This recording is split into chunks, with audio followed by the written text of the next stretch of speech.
बड़ी खबर का रुख कर रहे हैं हिमाचल की सियासत से जुड़ी बड़ी खबर, जहां पर अब सुप्रीम कोर्ट का जो रुख है वो 6 बागी विधायकों की तरफ से करने की बात सामने आ रही है। ये बड़ी खबर इस वक्त की सुप्रीम कोर्ट पहुंचे हैं कांग्रेस के बागी विधायक। 6 बागियों ने सुप्रीम कोर्ट में याचिका दाखिल की है स्पीकर के फैसले के खिलाफ। दरअसल ये याचिका दाखिल की गई है, अयोग्यता के फैसले को सुप्रीम कोर्ट में चुनौती 6 बागियों की तरफ से दी गई है। तो सुप्रीम कोर्ट का रुख बागी विधायकों की तरफ से कर लिया गया है और आपको बताएं कि स्पीकर के फैसले के खिलाफ सुप्रीम कोर्ट में याचिका दाखिल की गई।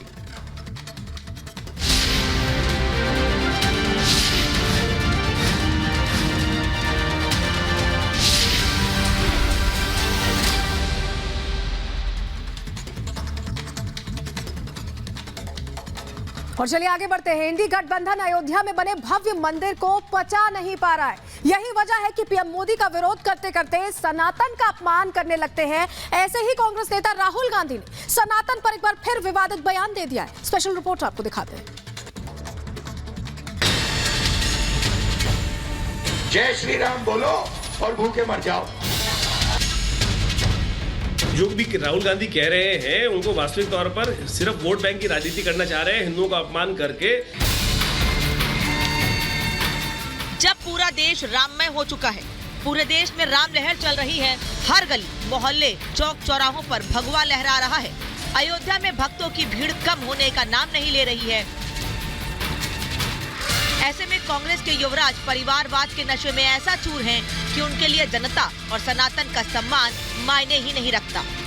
इसलिए वो भरी भीड़ में भगवान श्री राम का अपमान कर रहे हैं। मोदी जी चाहते हैं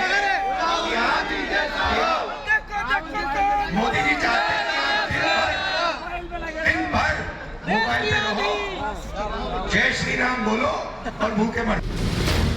हालांकि वहां मौजूद जनता ने राहुल गांधी को ऑन द स्पॉट जवाब दे दिया और कहा कि ऐसा नहीं है, आप ठीक नहीं बोल रहे हैं। और इसमें आपकी जरूरत होगी। मोदी जी ये नहीं चाहते, मोदी जी ये नहीं चाहते, मोदी जी नहीं चाहते, मोदी जी चाहते हैं। मोदी जी नहीं चाहते।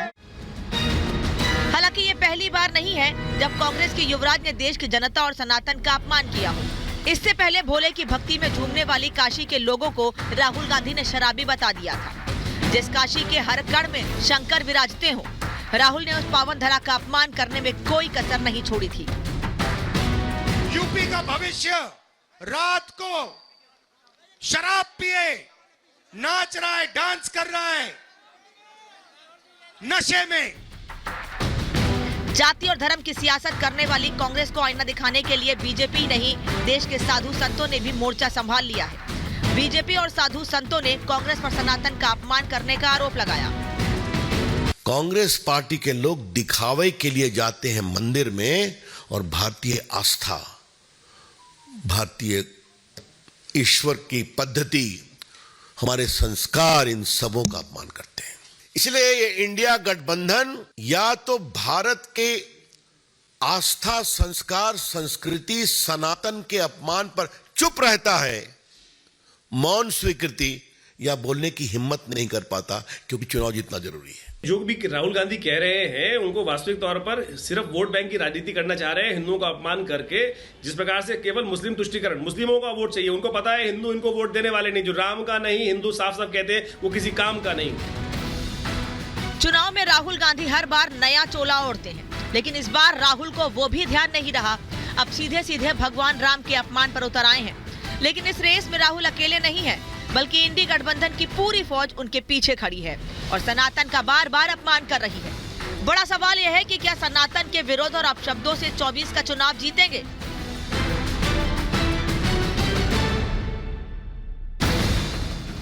Bureau report, Republic Bharat. और रुक करते हैं इस वक्त की बड़ी खबर का। शाहजहांपुर में राहुल गांधी को आलू गिफ्ट किए गए हैं। राहुल के सामने जय श्री राम के नारे भी लगे। इस वक्त की बड़ी खबर हम आपको बता रहे हैं। उत्तर प्रदेश के शाहजहांपुर में राहुल गांधी पहुंचे थे और वहां पर उन्हें आलू गिफ्ट किया गया है। साथ ही साथ वहां पर जिन लोगों ने आलू गिफ्ट किया उन्होंने जय श्री राम के नारे भी राहुल गांधी के सामने लगाए। इस वक्त की बड़ी खबर हम आपको बता रहे हैं। शाहजहांपुर में राहुल गांधी पहुंचे हैं, जरा सुनिए।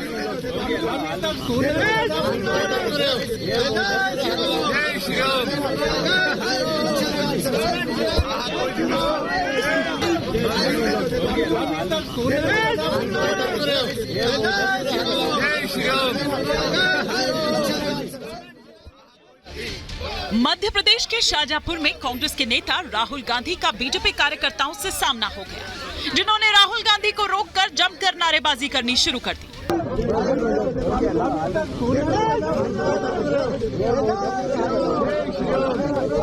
मोदी मोदी और जय श्री राम के नारे सुनकर राहुल गांधी उन कार्यकर्ताओं के पास पहुंच गए, लेकिन वो लोग चुप होने के बजाय और जोर जोर से नारे लगाने लगे।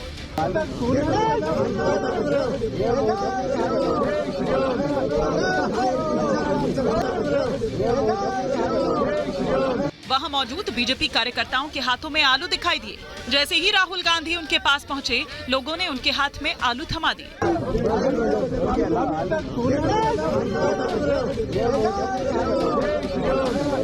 शाजापुर के बीजेपी नेता ने बताया कि इधर से आलू डालो और उधर से सोना निकलेगा वाले वीडियो को देखकर ही राहुल को आलू दिया गया। Bureau report, Republic Bharat.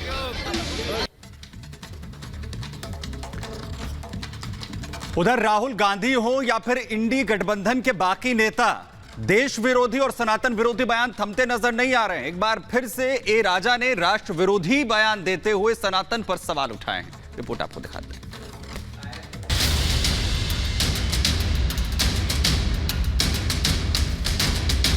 कौन सी सोच है जिस सनातन में माता सबरी को स्थान मिलता है? विपक्ष का इंडी गठबंधन लगातार सनातन के विरुद्ध जहर उगल रहा है। मोदी विरोधी गुट और उनके नेता सनातन और हिंदू धर्म के साथ ही राष्ट्र के खिलाफ एक से एक तीर चला रहे हैं। इस बार सनातन को और राष्ट्र को ललकारने की गलती ए राजा ने की है।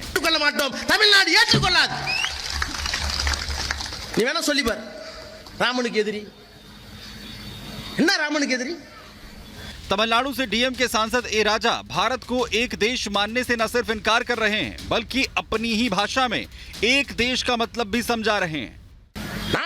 रामन सीधे தேடிட்டு காட்டுக்கு போறான், வேட்டுவ இனத்துல குறவனாக இருக்கிற காட்டுல இருக்கிற குகன் வர்றான், குகன் ராமனை தொழுது தேடு மீன் கொடுக்கறான், மீன் சாப்பிட மாட்டார் ராமர்। इंडी गठबंधन के नेता सनातन पर धर्म युद्ध शुरू कर चुके हैं, तो सोशल मीडिया से लेकर बयानों के जरिए उन्हें आईना भी दिखाया जा रहा है। बीजेपी ए राजा के बयान को देश के खिलाफ नफरती भाषा बता रही है। इंडिया गठबंधन की फितरत बन गया है। क्या भारतीय आस्था को अपमानित करना उनका पॉलिटिकल एजेंडा बन गया है? कांग्रेस पार्टी से पूछना चाहूंगा, राहुल गांधी से, सोनिया जी से, प्रियंका से, खरगे साहब से, आप इसको सही मानते हैं? ये सब वो लोग हैं जो हिंदी को गाली निकालते हैं, जो भारतीय संस्कृति को कुचलने की बात करते हैं। बनाते तो इंडी गठबंधन है, लेकिन इनका घमंड अहंकार बाहर निकलकर आता है। लोगों का मानसिक संतुलन पूरी तरह से बिगड़ा हुआ है और वो मानसिक संतुलन ठीक करने के लिए समय की जरूरत है। समय के साथ वो जय श्री राम भी बोलेंगे, भारत माता की जय भी बोलेंगे। वक्त आने दीजिए, वक्त जो है वो सारी दिमाग को ठीक कर देगा। सनातन और राष्ट्र विरोधी बयान दे रहे ए राजा धर्म गुरुओं के निशाने पर आ गए हैं। देश के धर्म गुरु ए राजा के इस बयान को विवादास्पद बयान बता रहे हैं।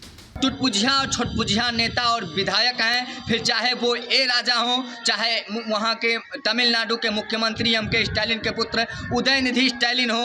ऐसे लोगों को मैं निवेदन करना चाहता हूँ, इनकी पार्टी को, न सिर्फ इनकी पार्टी को बर्खास्त की जानी चाहिए, बल्कि ऐसे लोगों को काले पानी की सजा दी जानी चाहिए। जब तुम राम को नहीं मानते, देश को नहीं मानते, तो तेरे को कौन मानता है? सारा विश्व राम में है, सारी दुनिया अयोध्या आ रही है, रामलला का दर्शन लाभ प्राप्त कर रही है। ऐसे बरबोल तो बहुत बोलते रहते हैं। पूरे देश में राम राम है, यही नहीं है, जो भी उन्होंने कहा है उनका बुद्धि भ्रष्ट है, उनको राम पच नहीं रहा है। अयोध्या में भगवान राम का भव्य मंदिर बना है। ये पहली बार नहीं है जब इंडी परिवार की तरफ से राष्ट्र विरोधी बयान सामने आया हो। इससे पहले पिछले साल सितंबर में ही ए राजा ने ही सनातन की तुलना HIV और कुष्ठ रोग से की थी। ஆனால் எனக்கு என்ன விந்தையாக இருக்கிறது என்றால், உதயநிதி ஸ்டாலின் அவர்கள் மென்மையாகத்தான் சொன்னார், மலேரியா போல டெங்கு போல ஒழிக்க வேண்டும் என்று। மலேரியாவுக்கும் டெங்குக்கும் சோசியல் ஸ்டிக்மா இல்ல, அது ஒரு அருவருப்பா சமூகம் பார்க்காது। அருவருவாக பார்க்கிற ஒரு சனாதனத்தை சொல்லணும்னா முறைப்படி ஒரு காலத்துல தொழுநோய் இருந்தது, இப்ப HIV இருந்தது. எங்களை பொறுத்தவரை HIV தொழுநோயை போல HIV போல சமூக அவலம் நிறைந்த ஒரு நோயாகத்தான் நாம் பார்க்கிறோம். सनातन पर इंडी नेताओं की तरफ से एक के बाद एक जिस तरह से विवादित बयान आ रहे हैं, ऐसा लगता है उनमें होड़ सनातन के खिलाफ जहर उगलने की लगी हो, क्योंकि इससे डीएम के नेता उदयनिधि स्टालिन, आरजेडी नेता जगदानंद सिंह, कर्नाटक के मंत्री पोनमुड्डी और कांग्रेस अध्यक्ष मल्लिकार्जुन खड़गे के मंत्री बेटे प्रियांक खड़गे तक सनातन विरोधी बयान दे चुके हैं। Bureau report, Republic Bharat.